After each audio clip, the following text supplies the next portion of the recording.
The future of progressive radio. This is the Dean Obadala Show on SiriusXM Progress 127.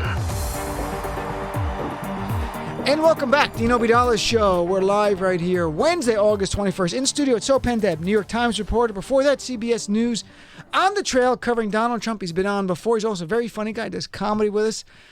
Working on a brand new book. He just showed me the cover. When's it coming out? April 21st. Don't worry, you'll be hearing from me about it. April 21st of next year? Yeah. Wow. That's how long it takes for books to come out. You know, I mean, you still haven't read it, have you? I sent you the manuscript. I'm the worst. I'm the worst friend ever. You are in the first chapter and the last chapter. I'm the two in his most book, important folks. chapters. I'm in the Sopan Deb book.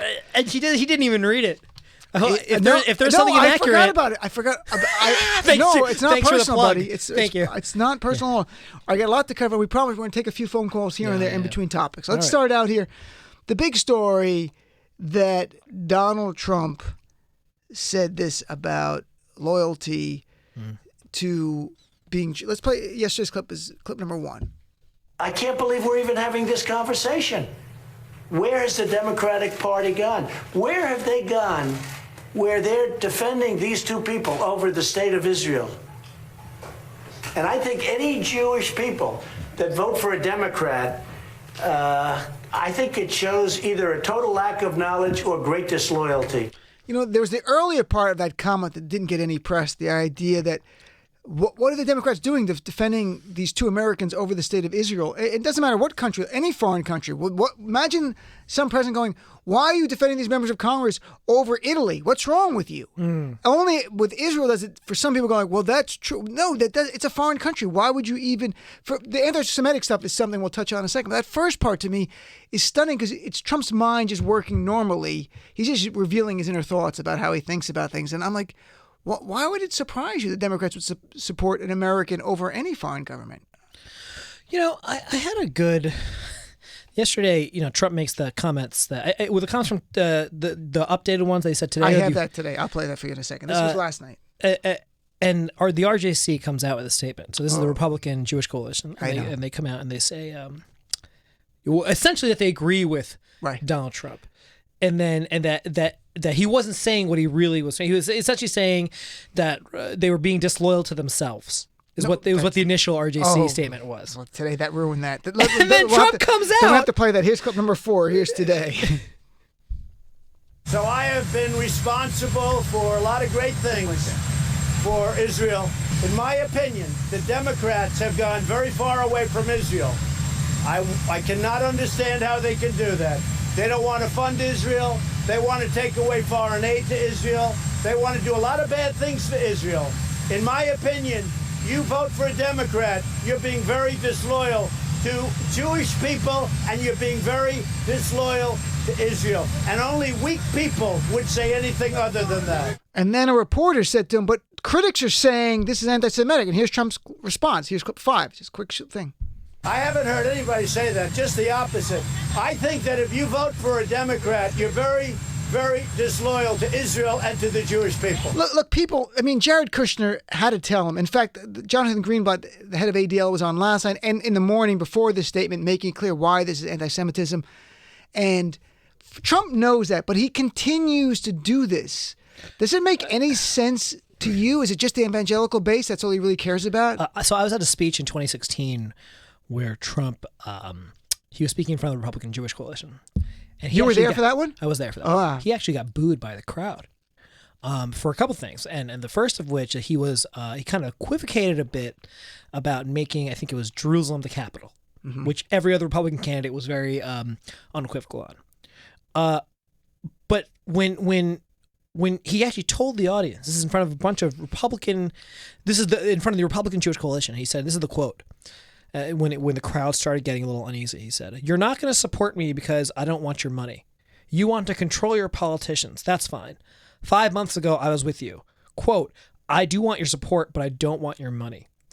And even Ari Fleischer, who is now, one of Trump's top supporters, former President George W. Bush press secretary, even he said that assertion was offensive and a woeful misread are the words he used of the Republican Jewish Coalition.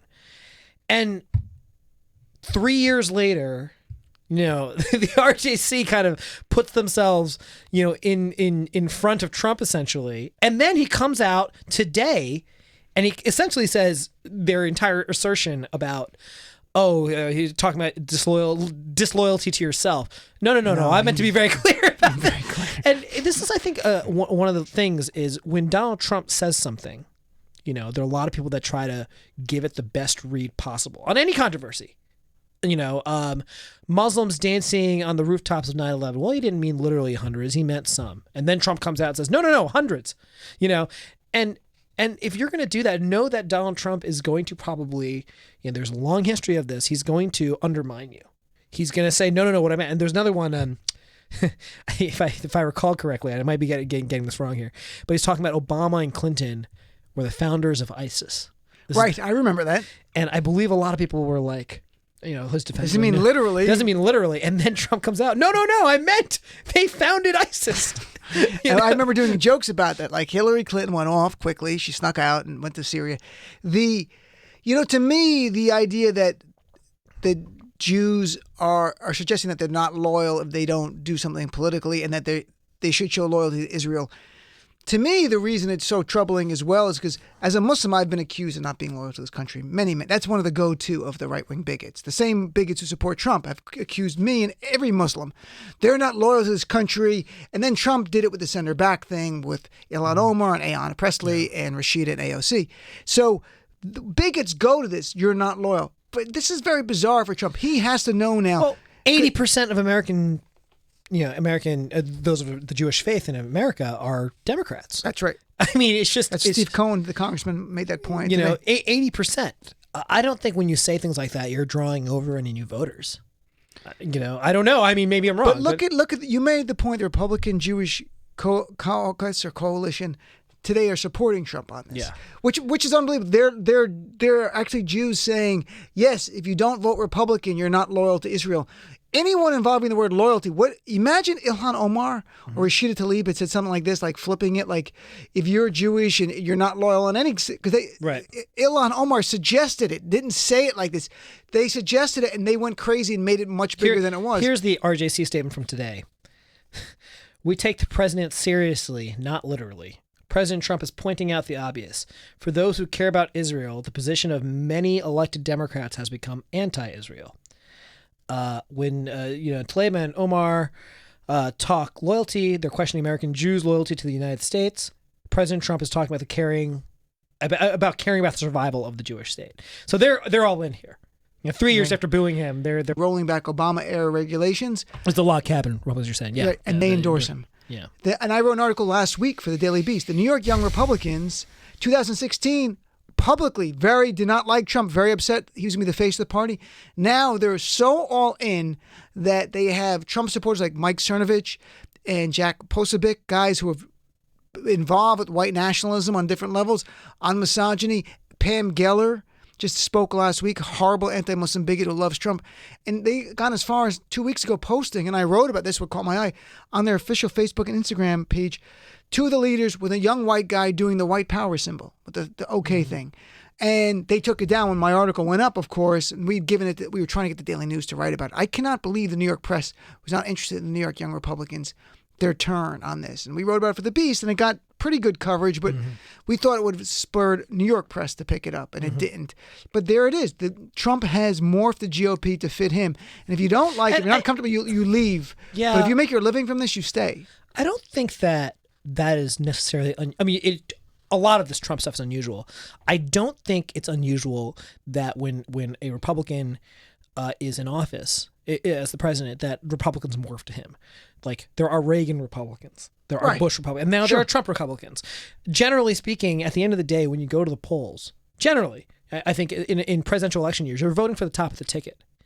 And so, therefore, every single election issue, even at the Congress level, the Senate level, ends up being a referendum on the presidential race. And that's where a lot of this comes from. That's where a lot of the notion of, the party morphing to Trump. Now, what is unusual here, past Republican parties at least have issues-based platforms. with Trump, it's not an issues-based thing. Trump has overturned long-held conservative orthodoxy. Fair trade, free trade being the but biggest one. look at the way spending. Look at the deficit today. We didn't even talk about it. The deficit today off the charts. The deficit, even little issues like eminent domain. And we could argue, I know what the arguments are in terms of LGBTQ. What I'm saying is, but here's a president that, at least for the issue, particularly of same-sex marriage, I'm talking strictly narrowly to that.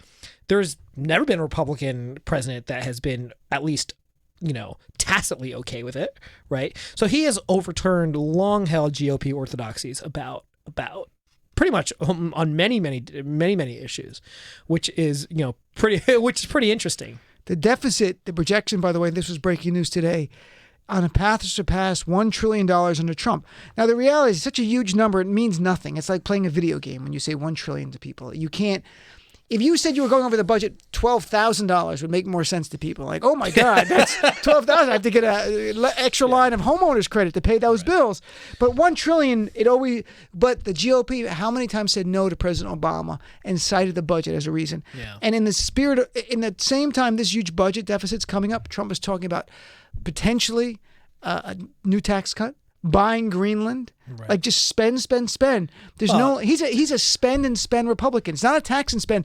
He's a tax cut and spend Republican, and an overspending of the military budget. He's taken Reagan to steroids, and people are going to pay for this for generations. What's going on here? They literally are. Take this back to even during his campaign when he said he would pay off the debt in like 4 years. You know what? It sums it all up. This clip number 7, Lauren. This sums it all up. Somebody had to do it. I am the chosen one. Somebody had to do it. I am the chosen one, said Donald Trump today. That's really his words. Between quoting someone saying he's the king of Israel, the second coming of God, and the chosen one, all on the same day. It's August 21st, 2019, just another day. We call it Wednesday at this point. It's craziness. Like, this is... But... I'm of course not saying Donald Trump is a chosen one, but there's certainly a certain population. I think there are evangelical leaders like Jerry Falwell who have alluded to that. Yes, they believe Jesus. They believe God has chosen them. That's absolutely true. I mean, that's one. You hear that enough, you start believing that crap. Think about the support that Donald Trump has among evangelical. You mentioned the log cabin Republicans. Those guys are Republicans. So on some level, it makes sense that they would endorse the Republican. On the other hand, they didn't endorse him in 2016. I know, but I'm saying it's not out of left field, right? What I'm saying is, do you think God chose you to? God chose me to do a show 6 to 9. I'm PM, Hindu, so it's multiple gods. It's you have a different God for anything you want. Depends on what day of the week it is. Yeah, we got gods like Harry Kondabalo does a joke because you're looking for gods. I got gods. I got the thing with his shark. You want a god with a mouse with an elephant? I got that here. Right, it's really funny. But in 2016, Donald Trump is a thrice married. He was a billionaire. Made his living as essentially a playboy. And he says, what was that famous quote? He said, his Vietnam. His Vietnam. Yeah, right. To Howard Stern, who's right down the hall, but he wasn't here at the time. Had an affair. Right. Reported affair, I should say.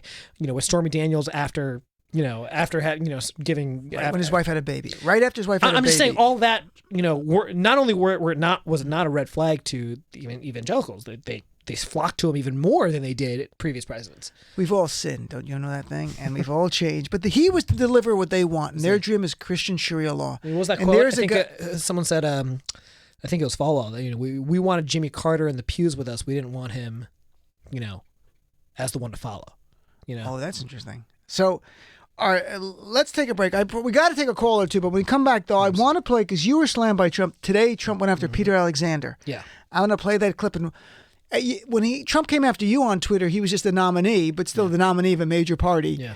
And what's it like to be a reporter and have the president do? And what he did to Peter, I imagine Peter probably laughed it off because it's right there in his face. I mean, it's all these reporters on one side and Trump on the other, but I don't know. So let's take a break and come back. We'll play that, then we'll take some calls, I promise. Be right back. The Dean Obeidallah Show. Voting is the most important civil right of our era because the right to vote preserves all other rights. It's not the Second Amendment. It's not guns. It's voting. SiriusXM Progress.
to the Dean Obeidallah Show on SiriusXM Progress.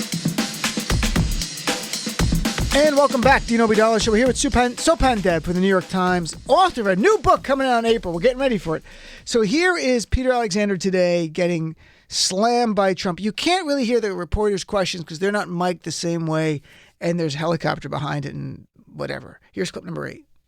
November 9th to present, the stock market is up over 50%.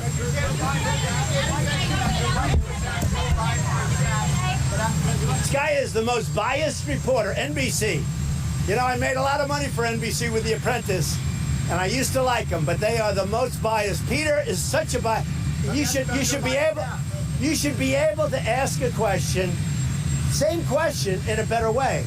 You are so obviously biased, and that's why the public has no confidence in the media. NBC News has less credibility, in my opinion, with guys like you than CNN. I think CNN has more credibility than NBC News. So in the hierarchy of Trump's fake news, if you were betting at home, playing along, he's just moved CNN above NBC. Yeah, right. Did you know Peter Alexander? Yeah, I know Peter, of course. So, as a reporter like him, he's been around for a while. Doesn't mean anything. Is this a joke, or is he actually concerned he can lose access? Because that's the only been concern. doing this for a long time. Right. Peter's not fazed by Donald Trump getting his way. And honestly, if you're covering the White House in 2019, if you are at this point fazed by that, you should not have your job. You know what I mean? I mean, you shouldn't have your job for any president, but you need to be prepared for that. Look, with Donald Trump, this is part of the territory. What comes with Trump, he's going to attack you personally. He's, you think about some of the stuff he's tweeted about. I mean, what did he say to you about you on Twitter? He just thought I was third rate and dishonest, and so I should be fired. So, I mean, that's probably accurate, actually, though. But then, you know what's funny? This is funny. He was supposed to be in studio with CBS This Morning the week after.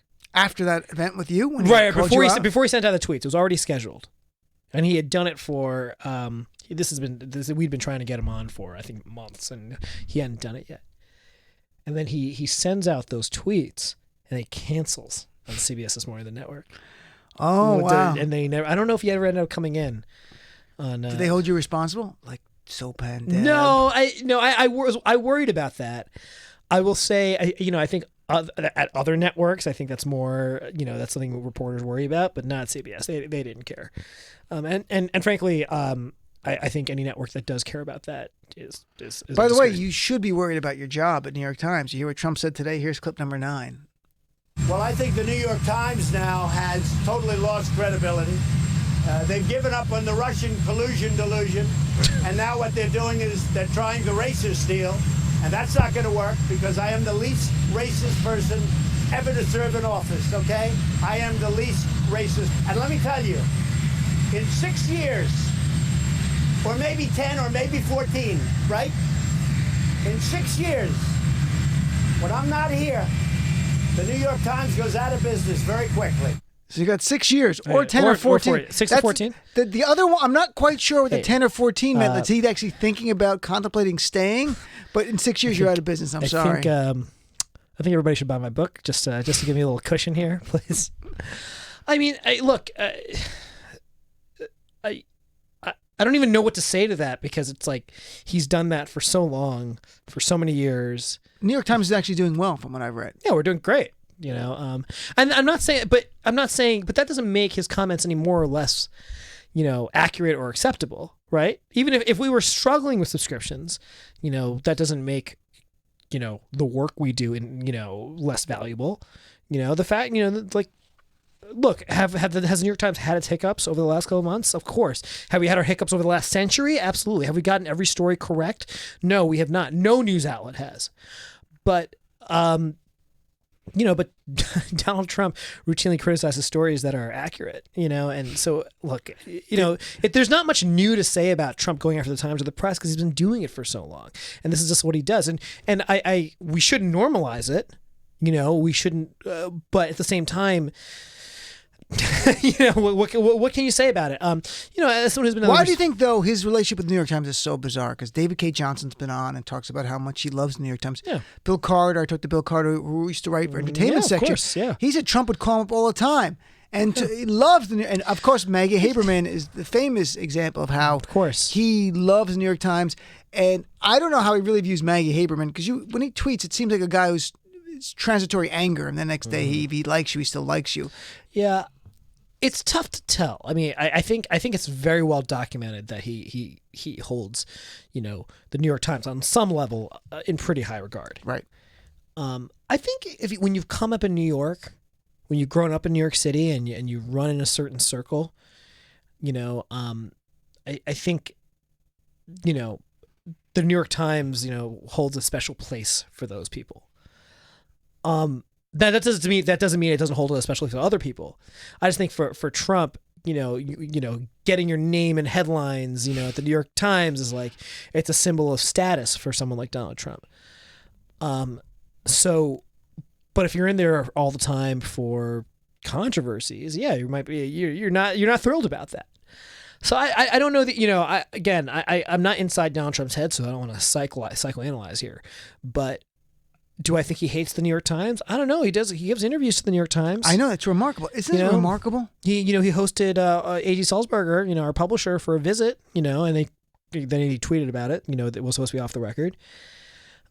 He has, he talks to our White House team.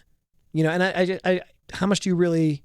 But look, at the same time, let's not forget over the weekend, I don't have the audio here, but he lashed out against Fox News, lashing out against their polls, lashed out against them, praising Tucker Klansman, as I call him, and Hannity and a few others. But he really is down to, when you think about it, of allies, OAN network, that stupid network, he loves them because they're just Trump garbage. But at Fox News, he has openly gone after various personalities on there. So it's not Fox News all in the tank for him. Certainly Shep Smith isn't, Napolitano isn't. Chris Wallace he doesn't seem to like anymore. Yeah, well, I don't think he's gone after Chris Wallace. Maybe not. Maybe you're right. I think he's gone after Shep. He's gone after Napolitano. He's gone after the weekend people. So Brett here's what I'll say. Bale In 2015, Trump tried to kind of boycott the network. Remember, he skipped the debate. Right. And then, if you think about it, it kind of worked, right? Because Fox became a very, very pro-Trump Did you see network. the loudest voice in the room? I didn't. There's a big scene where that happens when Roger Ailes, played by Russell Crowe. And it's from Gabe's book, so I assume it's correct. That thing's a big part of an episode, and you see how it goes down, assuming it's all true from what we saw. Right. So all that is to say, it kind of worked. It's working the refs, and right? And it worked very well there, and that's the point in the and series. With this Fox News bashing, it's mostly been of like Shep Smith, who is probably the most fair, he's a real journalist. Or at the polling, goes after the polling. And so if you're going after the polling, you're not. I mean, are you really going after the network? Like are you bad polls, unfair polls? I mean, that's a very minor. These are all minor criticisms. At the end of the day, he still loves Laura Ingraham, Tucker Carlson, Sean Hannity. He loves the prime Jeanine time. Pirro. Right, Janine, and he said Jesse Waters, who's a dope. So he mentioned Jesse Waters. The equivalent of this is like criticizing the New York Times, but criticizing the back page of the C-section. Do you know what I mean? Like, it doesn't. People say, "Oh, it's a rift developing between Trump and Fox." Is it really? Oh, plus Fox and Friends. So that's 1, 2, 3. He does like Fox and Friends. 3, yeah. and that's like 6 hours of the day minimum of the most highly watched part of television. Television news that is very openly to a propagandist, level, a fan of Trump. So like, does it? Is he really? Now, if he comes out, if he starts tweeting tomorrow, Tucker Carlson, man, like I can't believe he said, because he actually he kind of did a complimentary segment on Elizabeth Warren. I think it was like 3 weeks ago, and it was about her economic plan. Oh, I can't believe Tucker Carlson said that about Elizabeth Warren. What's wrong with him? Well, then you know what? Now I'm starting to wonder. Oh, that's interesting. Right. But I mean, if he's going after like no name, I shouldn't say no name. That's not correct. If he's going after like an anchor on Fox who is not like well known, I mean, is that really a rift? I mean, it's kind of low hanging fruit. Maybe on some, the way we look at it, Fox News during the campaign seemed to be so in the tank for Trump every way possible. And Roger Ailes made that a concerted decision, assuming what I saw in the series based on Gabe Sherman's book is correct. Roger Ailes made that a decision, was helping write Trump's speeches, literally. Very involved. So if things have changed in that regard, I don't know. Let's take a break. I want to ask. Finally, these poor callers on hold. Well, I don't know. We're gonna find out if they're still there because some are waiting a long time. So we'll take a break. We'll see if someone's still there. We'll take a call or two. Be right back after this. You're listening to the Dean Obeidallah Show, where we crush Trump's lies every single day on Sirius XM Progress 127.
Show here with Sopan Deb. I promise phone call. We'll take a call or two. Here's our friend Charles in Miami. Charles, how are you, my friend? You're on with Sopan Deb.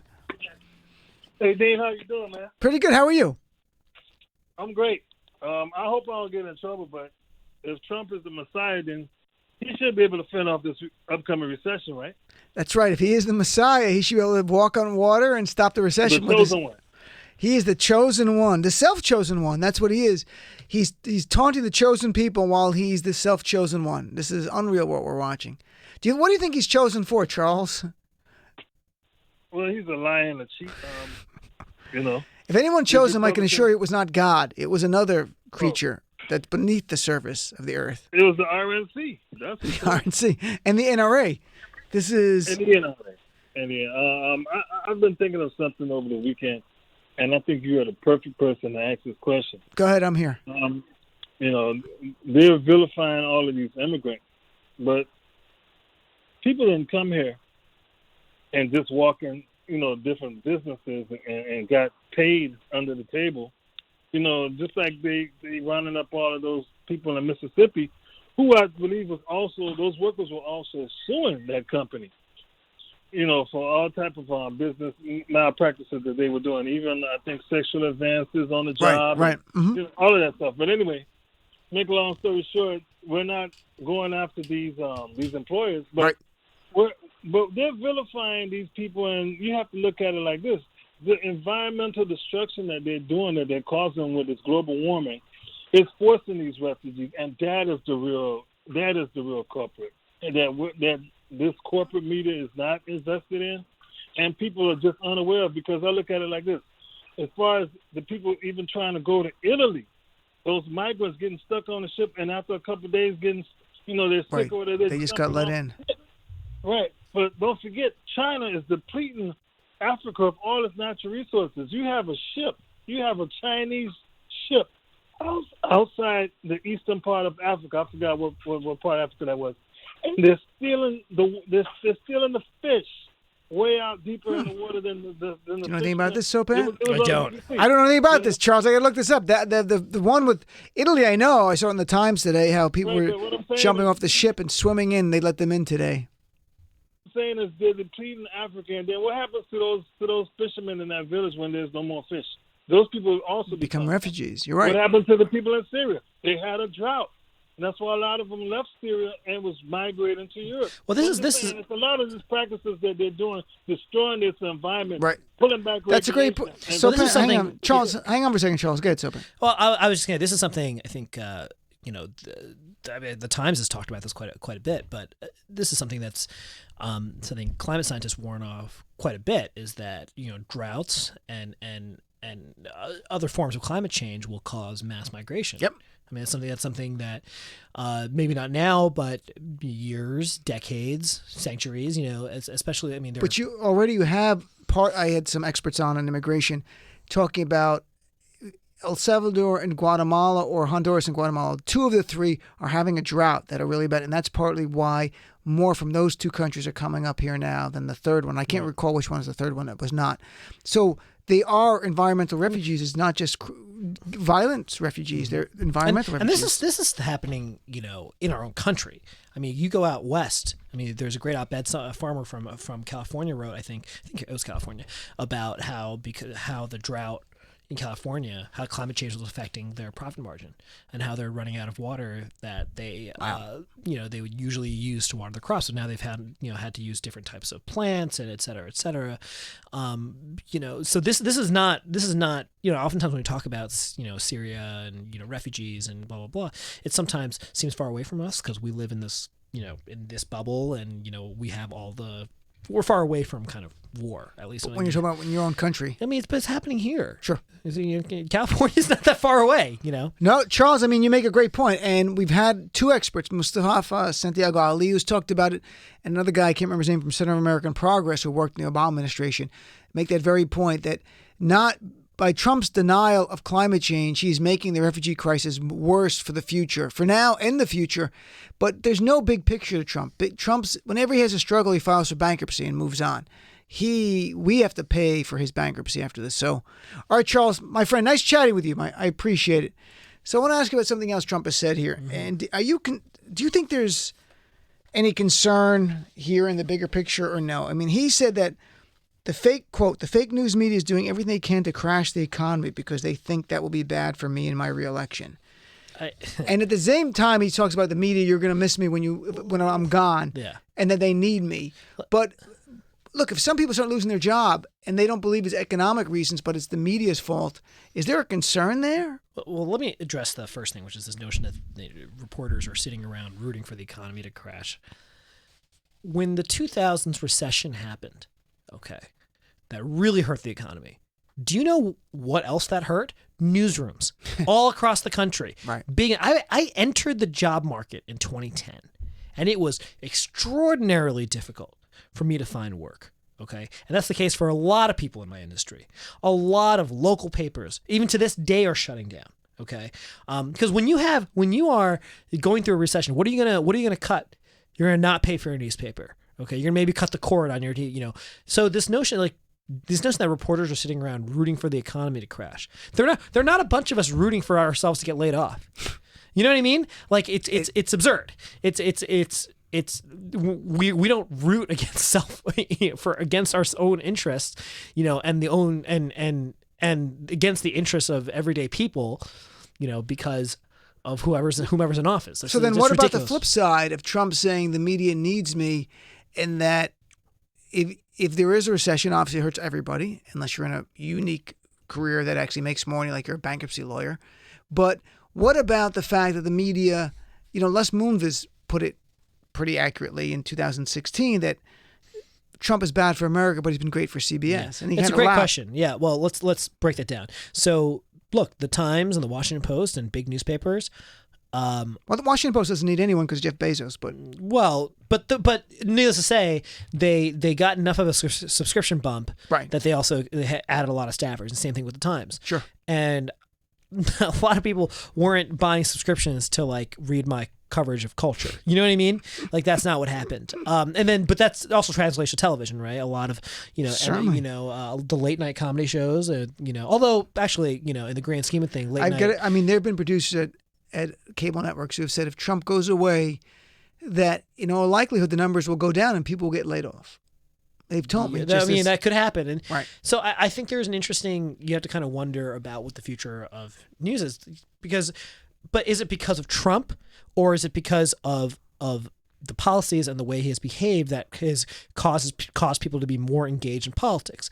And that's the question, and we'll find out depending on what the turnout is like in 2020. 2018 was the highest midterm election in decades. So if in 2020, let's say for the sake of conversation, I'm not saying it's going to happen, I have no idea, but let's say, a Democrat wins, whoever the nominee is, will people will have either one or two reactions, especially those on the left. Okay, well now it's safe for me to unplug from the news again. Mm-hmm. Or they're going to say, okay, I've got to stay plugged in, otherwise we might get another Trump in 2024. And I don't know what the answer is to that question. We don't know. This is all very unprecedented, and the media changes. 10 years ago, there was, Facebook and Twitter weren't really what they are now, right? And so, but even as we talk about this, how many local newspapers across the country have just shuttered? And even though the economy is going pretty good, they're closing down still at this time. And so, no, reporters don't sit here and root for a recession and for the economy. It's ridiculous. It's a ridiculous But thing it's to say. conspiracy that Trump is doing. And then Trump, and I want to play a clip of Trump. I want to play, there was Lauren there. I want to play this clip of Trump last year responding to media reports that farmers were suffering. And that here's what Trump told them in Kansas City, Missouri. And some of these people are farmers. And there were stories at the time, and he went on a great length. But I'm playing this short 8-second clip, which summed up so much of Trump and how this can play on certain issues, but I don't think it plays on the economy. Here's clip number 10. All working out. And just remember, what you're seeing and what you're reading is not what's happening. You can do that on certain issues. Do you think that can work on the economy? And that, look, if you're personally suffering, it doesn't matter what people tell you, you're suffering. But for those who are not suffering and they see media reports, wow, they're really suffering in certain parts of the country, they go, oh, no, it's not true. It's all lies. It's the fake media lying about this. Is that what he's setting up here in the big picture? It's a good question. We just don't know because there's never been someone like Trump in the Oval Office before. And there's never been as much, social media is a big factor here. We just don't know because that 35% of the country or whatever that percentage is that will definitely vote for Trump no matter what. If they're not going to be moved by anything, they're not going to be moved. Now, with that being said, one of the big shields for Donald Trump has been is the economy. Right. Look at how well the economy is doing. Look at the, and if he doesn't have that shield as much anymore, because what's going to happen is he's going to blame the Fed. He's going to blame other things or whatever. But if he doesn't have the shield of elect me or your economy is going to go crash. If he doesn't have the shield anymore, I just wonder if that will be something that will change people's minds. I don't know because this is just so different. In the Rasmussen poll, which oversamples Republicans, Trump loves that. He has slid in the last week since the market crashed that one day, and it's kind of buying back. But still, the recession bells went off. It dropped around 50 to 45, 44, 45. He notices that. Yeah, and I think it's daily tracking poll. That's the one he always 51%. Thank you, America. I just don't know how much I value individual tracking polls, especially at the 18. Well, not 18 months. How many months? 14 months of election? To me, it gives me a snapshot of what's going on at that moment. That's what it's about. Yeah, but nothing's set in here's the stone. thing. I think we live in a country now where a lot of minds aren't changed. You know what I mean? So like that number, I feel like that number has been around. That lose number your job. What about you lose your job? I think your mind changes. You can't pay your bills for the first time in 6 or 7 years. Not if you don't blame Trump for it. You know what I mean? Like that's you blame the media for it, right? You could seriously, you might. Oh, the media, spun these numbers that made the consumer index lower or whatever. Or it's the Fed's fault. Or Or Democrats didn't allow me to pass the tax cut that I needed to pass. Or, okay, I want to stimulate the economy, but the Democrats wouldn't let me give the stimulus I wanted. So all that is to say, yeah, you might, if you lose your job, you're going to be angry, but who are you going to be angry at? And you might, or what if you make the case of, I'm not saying this is going to happen. I'm saying Trump can say, well, listen, yeah, the economy's not great right now, but that's not my fault. If you elect me, that's the only way to save it. Right. So that only works for his people. I wonder. That's the thing. We just don't know. We honestly, right. And we live in a country of 330 million people, maybe a little more, 330 million. Of that 330 million, how many people's minds can be changed about any issue? Well, let me put it this way, Dean. Let's just ask you, what is the circumstance under which you would vote for Donald Trump for president in 2020? Would involve a gun. Right. Really that's my point. Right. Like, and I think there are plenty of people on the right that feel the same way about you voting for a Democrat. I don't need them. We don't need them. They don't need me. The other side but either. That's it. You've distilled it right there. Okay, this is not about changing minds. This is not about that farmer who loses his or her job or whatever. This is about this is not a world in which you don't know who you're going to vote for at this point. You know what I mean? It's also how many about undecideds look are what there? happened in 2016. Look at the turnout in the midterm 2018. People go like, "Oh my God, record turnout." It was like slightly over 50%. Still shows 50% of eligible voters in a year where everyone was talking about politics nonstop, and it was a big bump from 2014. Let me ask you a question. Only 50%. Dean, have you ever met when you were doing the election? Have you in the last month or so, even the last 3 months? Did you ever meet someone in 2016? Okay. Did you ever meet someone that was like, "Oh man, Clinton and Trump, I really have no idea. I don't know who should I vote for." You know what I mean? I talked to people who didn't like Trump at all, but didn't like Clinton and had a sense of like, I've got principle and I don't really think I can bring myself to vote for her. And I had this conversation with people. I'm like, you got to vote. Because no one thought Trump was going to be as bad as he is. That's the truth. They thought it was bravado and he's a showman and he's not going to be president like that. He'll be like a normal president, blah, blah, be slightly center right. Not this monster. And that's what 2018 showed. People got, this is real. That's why they came out. That's why he won the House. We won. Here's what I repeat this to everyone. Remember this. National vote about who voted for Democrats versus Republicans. Democrats won that by 10 million votes. Do you know the last time either party won the midterm by 10 million votes? Mm-hmm. Never. No, never. That's how big of a win that was. Never. That shows how much pent up on our side and those who hated Trump, even if they were in the middle on the right, came out and voted. I have no idea if that same electorate will show up in 2020, just extrapolated for bigger numbers. If that happens, it's a huge win. We probably even win the Senate, or at least enough seats to get a tie and our VP cast the vote. I think Dems have to net 3 seats, I believe it is, right? Right, exactly. Yeah. So we got to take a break. We're going to come back and talk about who's going to be in Dancing with the Stars, and it's actually relevant to politics. And there's a bigger message here about the media that me and Sopan Deb are going to break down right after this. Dean Obadala Show on Sirius XM Progress 127.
Dean Obadala Show on Sirius XM Progress 127.